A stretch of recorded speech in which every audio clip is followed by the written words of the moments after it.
Satnam.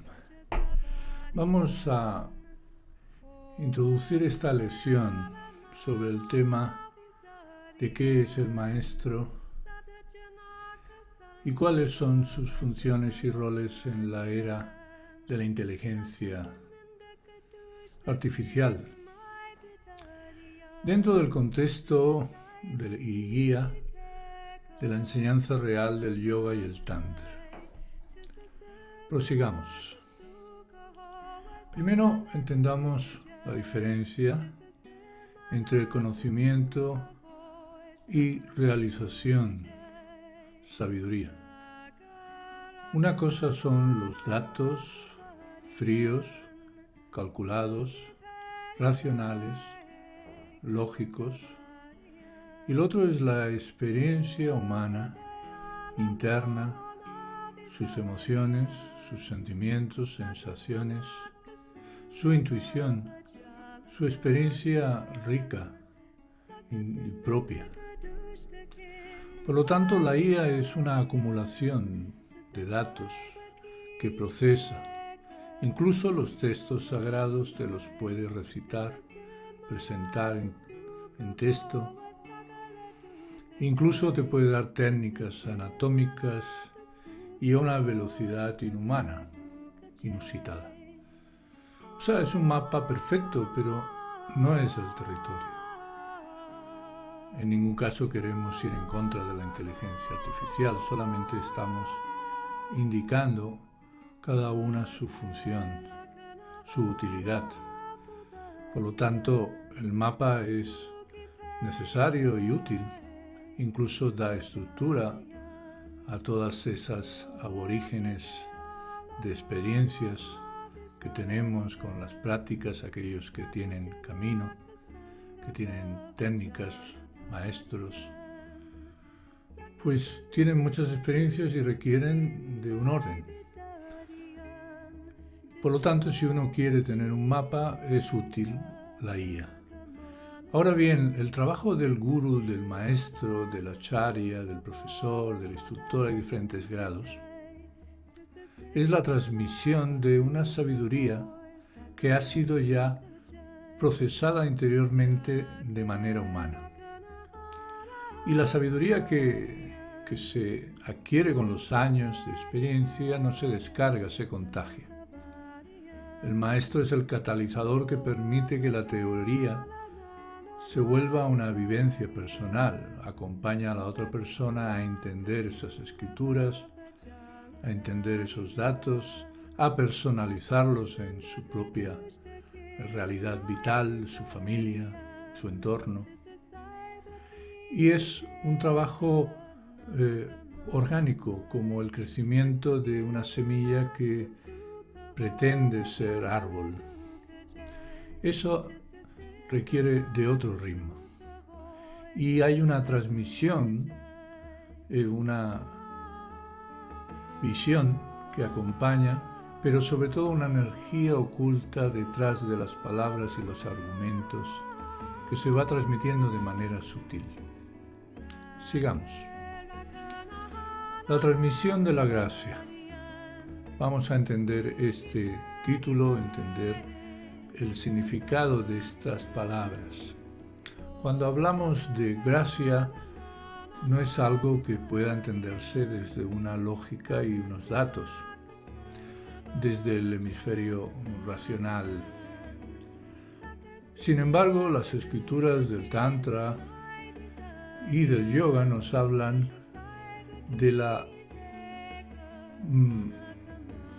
del ingrediente indispensable, del factor clave que es la gracia. Incluso dice que sin la gracia no obtienes esa última experiencia prometida, que es, en el caso del yoga, el yoga, la experiencia de yoga, de unión de la conciencia con la supraconsciencia. El caso del Tantra, la unión con la conciencia suprema en cada aspecto de la vida. Y nos dice que hay quienes están en el camino de adquirir esa experiencia de unión, esa última promesa, a través de poca gracia, de algo de gracia o mucha gracia. Así literalmente lo indica la escritura tántrica, los agamas. Eso que significa que no se puede conquistar la espiritualidad. Es un regalo que viene de los cielos como un maná, que viene de lo desconocido. Y esa transmisión de gracia, de bendición, en la tradición se llama Sattipat y que lleva a un despertar energético. Esa gracia no depende solo del esfuerzo personal, no es desde la voluntad individual como conquistas la experiencia de la felicidad eterna, de la ananda, la dicha. No es a través del esfuerzo, sino es una resonancia con la fuente, que es una conciencia ya despierta, una luz encendida que enciende otra luz. No se puede encender la vela sin una chispa, sin una llama. Por lo tanto, el despertar es igual a la sadhana más la gracia, y dividido por el ego. El ego debe ser educado, no tanto aniquilado, sino educado hasta el punto de explotar en esa conciencia suprema. Por lo tanto, la sadhana es primordial, pero requiere de esas actitudes de devoción. Si no hay devoción, no hay camino del tantra ni hay camino del yoga. Sin devoción llegas hasta unas etapas iniciales, pero a partir de ahí tu ego empieza a boicotearte, a autojustificarte y por lo tanto a apartarte del camino hacia la iluminación. Prosigamos. Toda esta sabiduría viene de un conocimiento. O sea, hay unos mapas creados desde siglos y que han sido transmitidos en lo que se llama la parampara, el linaje vivo. Volvamos a usar esa analogía de la llama que enciende a otra llama. Es imposible encender la vela si no hay una llama anterior, una chispa divina. Por lo tanto, esa conexión ininterrumpida es cada maestro en un eslabón de la cadena de miles de años, que está transmitiendo el mapa, está transmitiendo también los errores posibles, las falacias, te está dando consejos, guía de cómo tú, con tu práctica, como hemos dicho antes, sadhana, con tu devoción que adquieres con el amor a esa experiencia más allá del ego, pues vas abriéndote cada vez más a una llama mayor, a una transmisión de lecciones superiores a las anteriores, que no solo son para vivir en la trascendencia, también para vivir en la vida. Por lo tanto, hablamos de dos tipos de conocimiento: el que te ayuda, te enseña a vivir, y el que te enseña a morir. Tiene que haber una intuición para detectar esos bloqueos emocionales sutiles en el tiempo real. Y eso es en lo que te ayuda a los maestros en la parampara, o sea, los maestros en la cadena dorada que llamamos en Kundalini Yoga, conectados con esa gracia, con esas energías sutiles de la tradición y abiertos a recibir esos términos, conceptos que nos sirven de referencia para caminar. Eso no quita que luego tienes que tú realizar, como hemos dicho, por ti mismo, en el terreno, eso que te indican las enseñanzas. Dentro de esa tradición hay un paraguas de protección. Esa protección te ayuda a pasar los momentos de crisis inevitables donde el ego se quiere imponer, no quiere dejar su lugar, no quiere dejar su poder que ha tenido sobre tu verdadera identidad. El ego entra en crisis porque tienen que haber cambios No se puede vivir lo nuevo sin dejar lo viejo. Aunque es un camino gradual, en algún momento hay que dar un salto. Ahí es donde la mayoría de caminantes o se bloquean o se apartan o vuelven atrás. Sigamos adelante.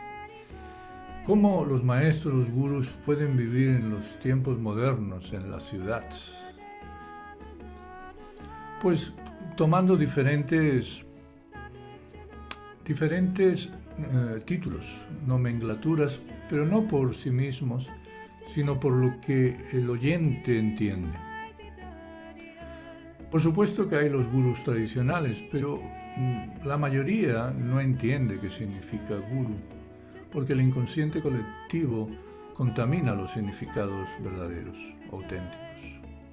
Da igual que te digan esa persona es gurú o no es gurú, esa persona es maestro, no es maestro, es mentor. Aquí empezamos a usar palabras más afines al inconsciente colectivo occidental, porque el oriental, pues como hemos dicho, pues es muy lejano para nuestros entendimientos y comprensiones, y hemos ido adulterando esos significados a nuestras conveniencias hasta llegar a un momento de gran confusión de qué es qué. Por eso hay denominaciones modernas que ayudan a transmitir esa sabiduría, ese mapa, esa transmisión de la gracia y la conciencia usando otros trajes, como puede ser el de mentor, facilitador o un sostenedor del Dharma. Pero son simplemente nuevas maneras de expresar aquello que no se entiende para que podamos acercarnos a su esencia. El mentor lo conocemos por las universidades, los institutos, las escuelas regladas con contenidos sociales, materias de oficios que conocemos habitualmente. Nos acompañan y nos ayudan en el progreso de nuestros estudios. Los facilitadores o instructores pues abren espacios para dar experiencias con diferentes ejercicios, prácticas. Y luego están los que explican lo que son las enseñanzas, las escrituras, la filosofía oriental. E intentan ahí guardar la pureza de esas enseñanzas clásicas, al igual que los músicos mantienen las partituras y las composiciones e interpretaciones de Beethoven, de Wagner, de tantos otros autores clásicos para que no se pierdan. Prosigamos. ¿Cómo se puede relacionar el maestro que representa al gurú en esta sociedad, en las relaciones, y cómo tiene que aprender y enseñar a establecer límites sanos? El maestro es el mejor amigo del discípulo, pero no es su compañero de juegos. Su amistad es sagrada porque su único interés es que despiertes. El maestro ha recibido esa transmisión gracias de sus maestros y gurús en la tradición, en el linaje. Conoce las fórmulas, las recetas, y luego esa parte de cocinar que es el no sé qué, es esa parte intuitiva, ese amor, esa transmisión sutil que hablábamos. Y eso pues tiene que ser en un espacio sagrado, en un aula donde se mantengan esas reglas del juego. La amistad no es desde el ego y las relaciones, sino desde la unión sagrada en el corazón del corazón. Los roles en la comunidad, pues ese gurú o ese maestro o aquellos otros grados de gurús como instructores, profesores que representan la tradición del yoga, el tantra y la dharma, en este contexto, recuerda, pues tenemos el sentido de la presencia. Aquí ese rol es mantener una brújula, un faro de luz para dar claridad a la toma de decisiones de aquellos que quieren recibir esos servicios. que pueden percibir que la claridad, la tranquilidad, la serenidad, la sabiduría, y se da una confianza en amistad para que se transmita esa luz, y ahí las personas se benefician para tomar decisiones que no traigan más sufrimiento, sino que traigan eso que es bienestar, incluso prosperidad, vivir bien y también saber morir al ego correctamente. Ancla del calma. Estabilidad en entornos volátiles. Todo en este mundo va muy rápido, todo el mundo tiene obligaciones que crean un estrés, una fricción. Por eso es importante tener una referencia, un ancla le llamamos, donde refugiarnos y regenerarnos y volver de nuevo a ese espacio donde se puede uno renovar y ver las cosas con mayor claridad. Hemos perdido la calma, sabemos y tenemos una garantía con el gurú, con el maestro, con el instructor y sus clases, donde recobrar, recuperarnos.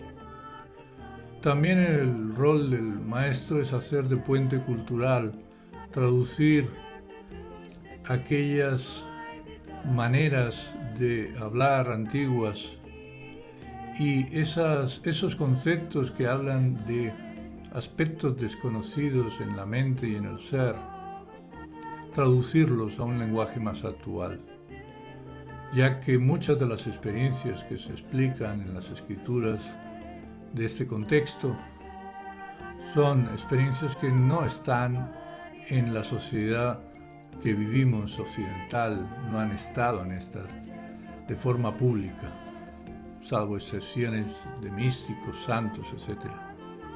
Pero en la sociedad no tenemos las palabras que explican, que indican, que reflejan, representan esas experiencias de éxtasis, esas experiencias de conexión, de intuición expandida, tantas experiencias que la mente puede tener, puede expresar, pero sin embargo no se ha hecho y por lo tanto no tenemos vocabulario para ello. El maestro se ofrece como un puente cultural para explicar esas palabras guru, yoga, tantra, palabras más técnicas como pramana, viparyaya, vikalpa, tantas palabras técnicas que deben ser explicadas dentro del aula y el espacio sagrado y que nos son de ayuda porque ayudan a ordenar y organizar nuestra mente y educar nuestro ego. Y aquí voy a hacer un paréntesis. Hay quienes tienen experiencias extrasensoriales, trascendentales, con diferentes métodos ancestrales o medicinas que son llamadas. Igualmente luego tienen que integrar, recapitular todo eso abrazando su sombra y teniendo una estructura mental que les ayude a funcionar en la familia, en el mundo.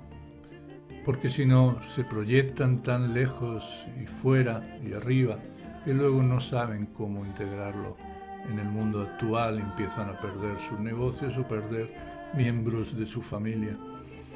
No van a ir a vivir a la selva, van a tener que volver a las ciudades o a los pueblos o al campo, pero van a tener que seguir relacionándose, coexistiendo con otros seres humanos.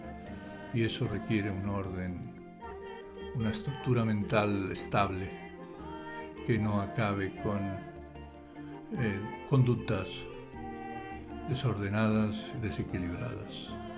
Sigamos. La monetización versus integridad. Este es un tema también candente. En la tradición se habla de dakshina, ofrendas, donaciones. Tiene que haber un intercambio.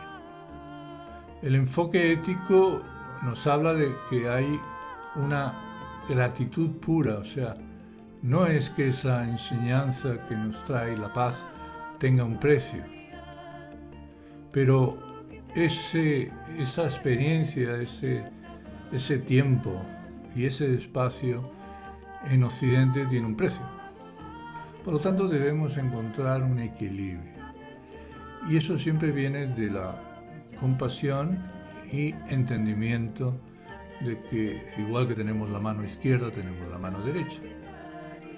Tiene que haber una actitud de generosidad, de solidaridad, y a la vez tiene que uno saber que aunque la enseñanza es gratis, el enseñante, que es el vehículo, tiene que comer, tiene que vestir, tiene que dormir en una casa, tiene que pagar la luz y las facturas como todos en sociedad. El vehículo es igual para todos, todos somos personajes con sus roles en esta sociedad.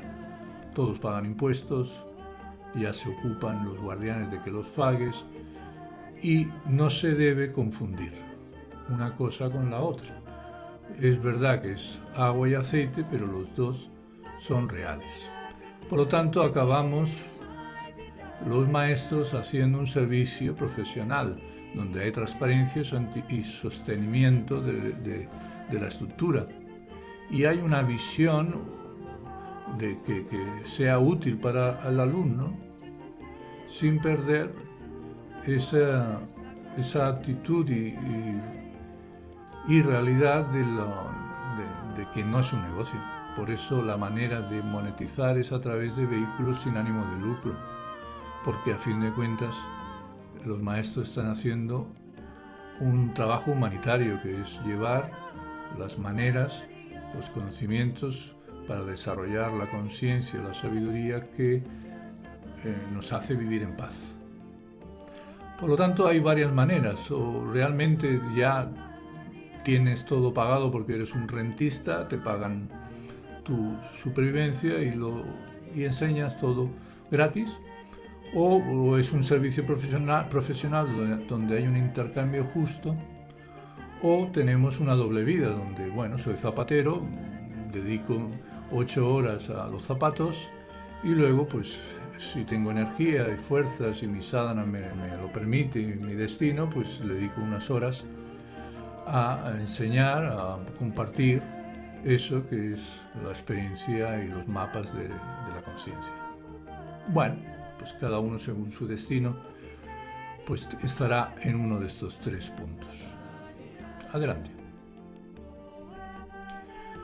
Bueno, hemos visto eso, la diferencia entre la transmisión de una máquina de inteligencia artificial y la transmisión de palabras que tienen alma, de un ser que tiene alma y transmite no solo palabras y pensamientos, también sentimientos y también una experiencia sutil.